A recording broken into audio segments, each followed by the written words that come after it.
Welcome to my channel Bharati's kitchen. আজকে আমি এই ভাত দিয়ে একটা রেসিপি বানাবো। দেখো এর সঙ্গে আমরা কি কি নিচ্ছি। আমি এক টুকরো পনির নিয়েছি। এখানে আমি একটু গরম জলে এই পনিরের টুকরোগুলো ভিজিয়ে রেখেছি, কারণ পনিরটা যাতে নরম থাকে। এখানে একটু ক্যাপসিকাম নিয়েছি, একটু গাজর, কাঁচা লঙ্কা, একটু আলু নিয়েছি। ফ্রাই প্যানটা বসিয়ে দিয়েছি। আমি এতে সাদা তেল দিয়ে দিচ্ছি।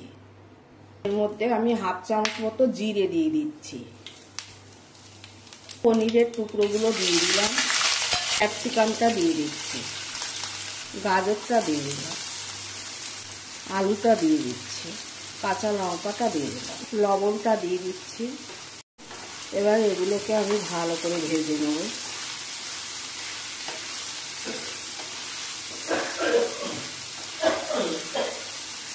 গোলমরিচের গুঁড়োটা দিয়ে দিলাম, ভাতটা দিয়ে দিচ্ছি। চটজলদি স্কুল কলেজের টিফিন এইভাবে তোমরা বানাতে পারো, এটি খুব টেস্টি হয়। আমার রান্নাটা শেষ, আমি এবারেকে নামিয়ে নিচ্ছি। রেডি আমার সকাল বিকালের টিফিন।